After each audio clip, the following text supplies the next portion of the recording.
Hello everyone, welcome to my YouTube channel banking with Harji. मेरा नाम है हरजिंदर और आप सभी का मैं अपने इस चैनल में स्वागत करता हूं। आज हम देखने वाले हैं परसेंटेजेस के 5 न्यू गुड क्वेश्चन जो कि आपके एग्जामिनेशन में आपको हेल्प करे। इससे पहले मैंने परसेंटेज की सीरीज़ एक पूरी प्लेलिस्ट बना के रखी है अपने यूट्यूब चैनल में, आप वो जाके ज़रूर देख सकते हैं। आपके अगर बेसिक्स क्लियर नहीं है तो उसमें मैंने 3 बेसिक वीडियोज़ जो कि आपको परसेंटेजेस में स्टार्ट होने के लिए नेसेसरी है एंड उसके बाद मैंने बहुत सारे वीडियोस बना के रखे हैं विद क्वेश्चन जो कि आपकी प्रिपरेशन को बूस्ट करें।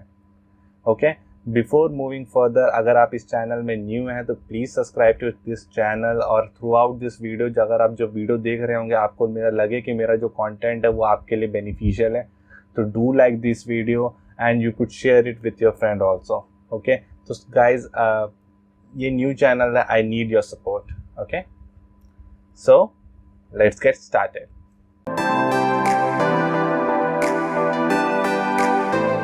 Question number 1.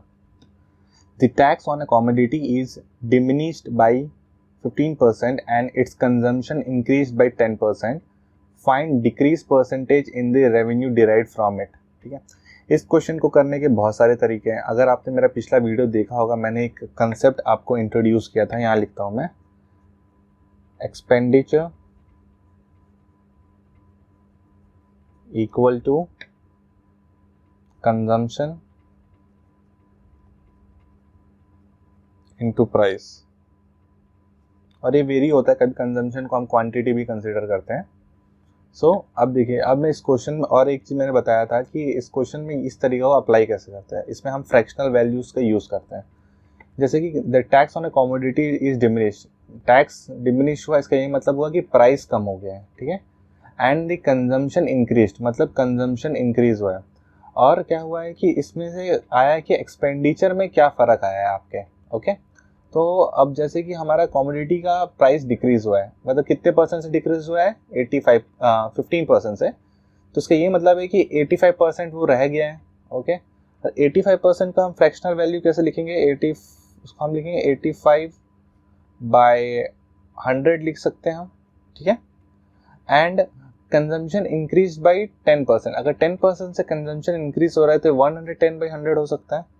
ओके, अब ये करने से एक्सपेंडिचर जो है हमारा उसका फ्रैक्शन आ जाएगा, ठीक है। ठीक है, वैसे एक्सपेंडिचर का इसमें कंसिडरेशन क्या था, हमारा फ्रैक्शन 1/1 है, ठीक है। तो अब इसको करते हैं, ये आ जाएगा 17/20, ये जगह कट जाएगा तो ये बचेगा 170 + 17 187, इन दोनों को मैंने मल्टीप्लाई कर दिया और बचा 200। तो इससे एक एक्सपेंडिचर का फ्रैक्शन आ रहा है और इस फ्रैक्शन को एनालाइज कैसे करते हैं हम कि 200 पहले था, अब ये कितना हो चुका है, 187। सो कितना आपका एक्सपेंडिचर कम हो गया है, मतलब decrease in percentage of revenue, मतलब एक्सपेंडिचर कितना कम हो गया है, आपका रेवेन्यू 13 से कम हो गया है। 200 - 187 तो 13 से कम हो चुका है। तो और आपका एक्सपेंडिचर पहले कितना था, 200। ओके, अब परसेंटेज निकालना है तो गुणा करेंगे हम 100 से, कट गया और ये कितना हो जाएगा, 13/2 इक्वल टू 6.5%। तो आपका जो आपका रेवेन्यू है या जो आपका एक्सपेंडिचर है जो टोटल, वो 6.5% से घट गया है। तो ऑप्शन अल्फाबेट है ए। ओके, ये आप जरूर याद कर लीजिए, उसको शॉर्ट याद करने का क्या है, expenditure is equal to quantity into price. ये आपको प्रॉफिट एंड लॉस में भी बहुत हेल्प करेगा, ठीक है। अभी तो हम परसेंटेजेस देख रहे हैं, then I will going to introduce time and work, then speed time distance, and उसके मिड में स्पीड टाइम डिस्टेंस से पहले ही मैं आपको परसेंटेजेस का, ये अभी तो हम परसेंटेज के क्वेश्चंस कर रहे हैं, देन CI SI करेंगे, simple interest and compound interest, ये देखेंगे। एंड इससे रिलेटेड रेशियो एंड प्रोपोर्शंस को भी मैं इंट्रोड्यूस कर दूंगा। एक्चुअली क्या करने वाला हूँ मैं, पूरे होल सबके कुछ ना कुछ मैं एज अ बेसिक स्टार्ट कर दूंगा, then we will going to solve questions after that. Okay, so moving to the question number 2. In an examination paper is set to 2,500 of whom 1/5 are girls and the rest are boys. Okay, 5% of the boys fail and 40% of the girl fails. Okay, what percent of the whole passed? Okay, question ये कहना चाह रहा है कि total हमारे बच्चे हैं 2500, ठीक है, उसमें 1/5 जो है लड़कियां हैं और बाकी लड़के हैं, ठीक है। अगर हमारे पास टोटल 2500 टोटल है हमारे पास, ठीक है, देन अब क्या आता है जिसमें से 1/5 इसके 1/5 गर्ल्स हैं। अगर मैं उसको 1/5 से कर दूंगा तो गर्ल्स कितने हो जाएंगे 500, कैसे हो जाएगा 2500 इंटू 1/5 कर देंगे तो ये 5 पंचे कट जाएगा 500। और बॉयज कितने हैं हमारे पास, इसके अब इससे घटा दूंगा 500 तो बॉयज हमारे पास 2000, okay. And 5% of boys fails. अब बॉयज में 5% फेल हो गए, इसका 10% कितना होगा 2000 का 200, 5% उसका आधा होगा मतलब 100। अब फेल कितने हो गए यहाँ पर, ये फेल लिख रहा हूँ यहाँ पर मैं, 100 फेल हो गए, ठीक है, बॉयज में। And 40% of the girls are fail. अब 40% फेल हो गया, अब 40% निकालेंगे कैसे, 10% 50 हो गया, गुणा 4 कर देंगे 40% तो 200 इनमें फेल हो गए। अब पूछ रहे हैं पास परसेंटेज, तो टोटल फेल कितने हुए हैं 300, ठीक है। तो अगर 300 फेल हो गए हैं कितना में से 2500 में से, ये एक तरीका है निकालने का परसेंटेज। इससे फेल परसेंटेज आएगा। अब 100 माइनस आप फेल परसेंटेज कर देंगे तो आपको पास परसेंटेज आ जाएगा। तो कितना हो जाएगा ये 0 का 25 12 बार में गया, ठीक है। तो 12% लोग फेल हुए हैं। तो इसका ये मतलब है कि 100 माइनस 12 88% लोग पास हुए हैं। तो option D, okay. Moving to the next question, question number 3। In question number 3, in an examination in which full marks were 800, okay, A get 20% more than B, B 20% more than C, and C get 15% less than D, okay. A got 576 marks. What percentage of full marks did D get? मतलब D के कितने percentage है। तो question में क्या है, दिया गया है 4 वेरिएबल है हमारे, मतलब 4 बच्चे पकड़ सकते हैं हम, ठीक है, या 4 सब्जेक्ट है, फुल मार्क्स है, फिर ए गेट, ओके, यहाँ पर्सन्स है, ठीक है, ए बी सी डी। अब कैसा दिया, देखिए रिलेशन को हमें जोड़ना है, इसमें एक रिलेशन है, A 20% more than B, B 20% more than C, ठीक है, और C is 15% less than D. तो मैं सी कंसिडर करता हूँ जो कि मुझे बहुत कॉमन लगा। अब सी को मैं क्या कंसिडर करता हूँ 100 कंसिडर करता हूँ, ओके। अब क्या है, बी इज 20% मोर देन सी, इसका 20% कितना हो जाएगा 20, और ऐड करने के बाद मोर देन है तो 120 हो गया। अब बी 20% मोर देन है, अब इसका 20% कितना हो जाएगा 24, तो ये हो जाएगा 144। अब क्या यहाँ पर आता है, अब सी इज 15% लेस देन डी। अब अगर मैं सी अगर 15% लेस है मतलब सी 85% है, और 85% कितना टेंड करता है 100 अगर 85% है तो डी को और डी को क्या होगा 100%, तो 100% कितना नंबर होगा, तो कितना आ जाता है ये बाई 85 इक्वल टू, ये आ गया हमारा डी। मतलब डी का मार्क्स कितने हो जाएंगे, ये तो ऐसे निकालता हूँ तो 5 से कट जाएगा, 5 17 बार में जाएगा, 5 कितने बार में जाएगा 20 बार में, तो 2000 बाई 17 कुल 2000 बाई 17, ओके। अब कैसा है कि यहाँ ए के मार्क्स कितना दिया हुआ है 576, लेकिन जब हमने सी का वैल्यू ये कंसिडर किया तो ए का वैल्यू ये आ रहा है। तो यहाँ पर अगर आपको नंबर में थोड़ी कमांड है और आप देख सकते हैं कि ये 4 है, यहाँ इसका यूनिट डिजिट में 6 है, अगर मैं इसको 4 से मल्टीप्लाई कर दूँ क्या ये नंबर आता है। और एग्जाम में इस तरह की क्वेश्चन दी जाती है जो कि कुछ ना कुछ कहीं से कहीं लिंक हो, ठीक है। तो अब मैं देखता हूँ यहाँ 144 को इंटू 4 करता हूँ, तभी तो ये 6 आने के चांसेस है मेरे पास। 4 चौक 16 का 6 हाथ में, 16 1 17 का 7 हाथ में, 4 एकम 4 5, ओहो ये आपको नंबर दिख गया है, ओके। तो अब मैं इन सब को ना 4 से मल्टीप्लाई कर दूंगा, ओके। अब 4 डी को कितना मार्क्स मिला है, मतलब डी को इतना मार्क्स मिल गया है, और टोटल मार्क्स कितना था 800, तो डी को कितना मिला है 2000 into 4 divided by 17, total marks कितना है हमारे पास 800, गुणा कर देंगे 100 से तो परसेंटेज आ जाएगा। इससे ये कटा ये कटा ये कटा ये कटा, ठीक है।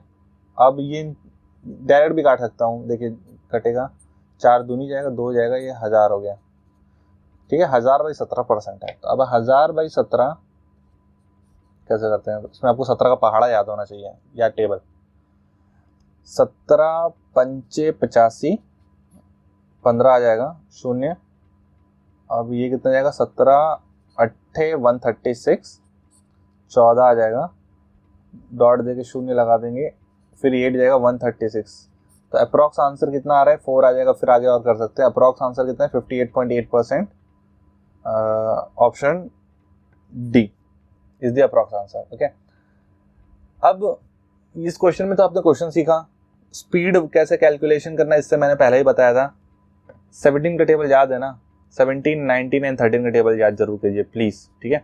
तो जैसे इस तरह की कैलकुलेशन करने में आपको ज़्यादा टाइम ना लगे, और तब कि आपको ऐसा करना भी ना लगे। आप क्या पता नए होंगे तो मुझे समझाना पड़ता है पूरा कि किस तरीके से करते हैं, लेकिन अगर मुझे नॉर्मल कैंसिल करना होता तो मैं यहीं से कैंसिल कर दिया होता, ठीक है। So moving to the next question, question number 4। Question number 4, during an hour a car covered 48 kilometre, okay, which is 12% of the total path. What is the length of the total distance that the car has to travel? Okay.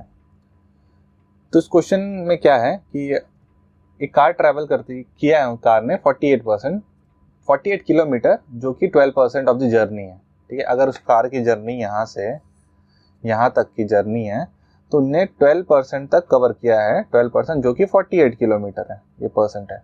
तो पूछा है कि total का पूरी journey कितनी है। अगर 48 kilometre में 12% है तो निकालने का फास्ट तरीका, 4 किलोमीटर कितना हो जाएगा, 1%। अब टोटल जर्नी क्या होती है 100%, तो मैं कर दूंगा मल्टीप्लाई 100 से, तो ये 400। Answer done. अब इस क्वेश्चन में सीखने क्या था, ये तो ठीक है, बेसिक लग गया। यहाँ पर सेंटेंस के साथ ना यहाँ पर खिलवाड़ कर सकते थे। अब कैसे, जैसे during an hour a car covered 48 kilometre, मतलब कवर्ड लिखा, यहाँ पर आगे पास्ट टेंस, मतलब कार ने कवर कर लिया। Which is 12% of the total part, okay. What is the length of the distance, what is the length of the total distance that the car has to travel.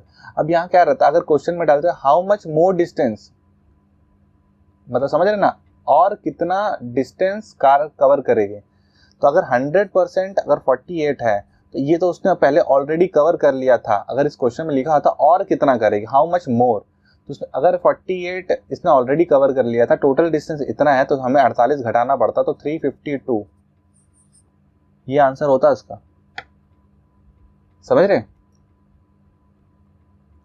अगर लिखता यहाँ देखिए, what is the length of the total distance that the car has to travel, इसका ये मतलब है कि कितना, how much more distance car have to travel, ये इसका आंसर 352 होता, ठीक है। जल्दी जल्दी में क्लरिकल लेवल का क्वेश्चन है, हम कभी सेंटेंस में ध्यान नहीं देते हैं, लेकिन अगर हम ध्यान देंगे तो आपने आंसर सही भी निकाला है, लेकिन आप ऑप्शन गलत मार्क करके आगे चले जाएंगे, ठीक है।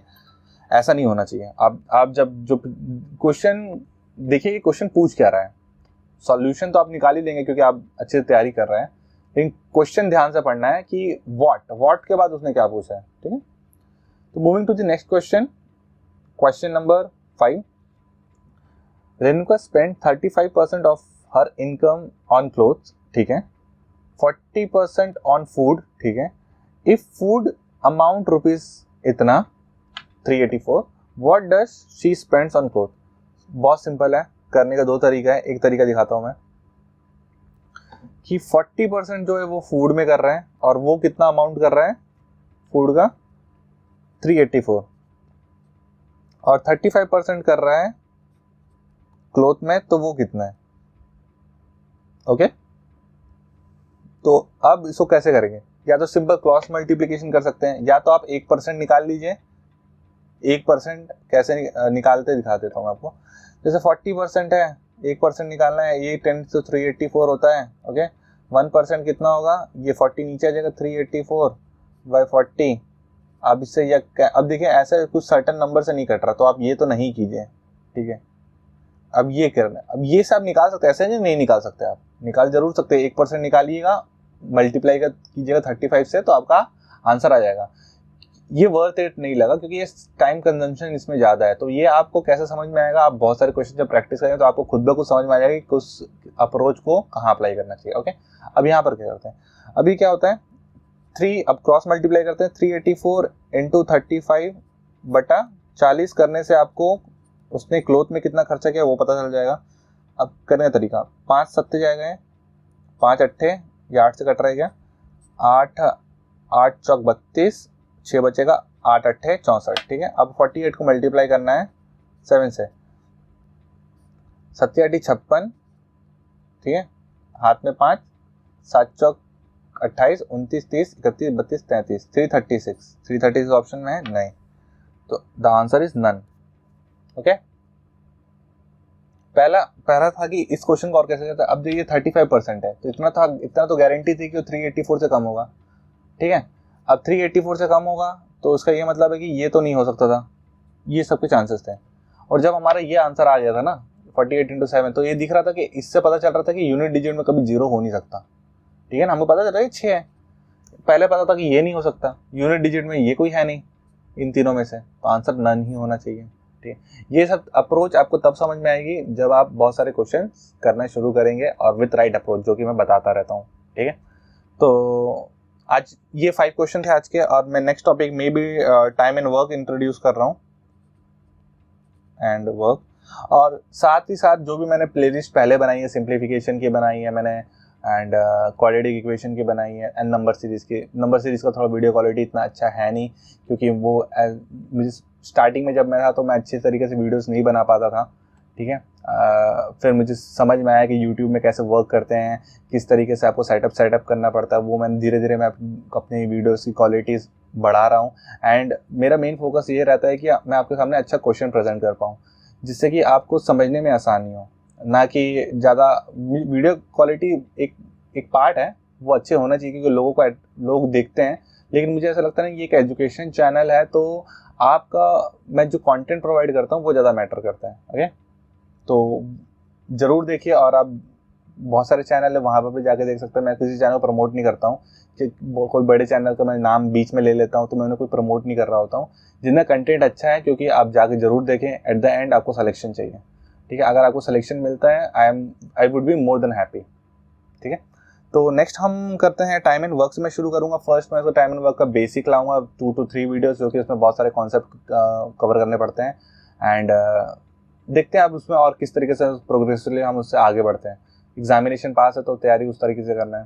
तो अगर, जैसे मैं पहले भी कहा था, अगर आप न्यू इस चैनल में, प्लीज़ सब्सक्राइब दिस चैनल में। मैं अपना रेगुलर कंटेंट लाता रहूँगा, गुड क्वेश्चंस लाता रहूँ, जिससे कि आपके प्रिपरेशन में आपकी मदद हो सके। ओके, और आपको लगता है कि मेरा कंटेंट शेयर करने लायक है तो प्लीज़ अपने फ्रेंड्स को बताइए कि यहाँ एक चैनल है जिस चैनल में भैया पढ़ाते हैं, और जिससे कि उनको भी बेनिफिट हो। ओके, और अगर ये वीडियो आपको पसंद आया तो do like this video. Okay, and take care, stay safe, घर में रहें, प्रिपरेशन अच्छे से करें, एंड बाय बाय।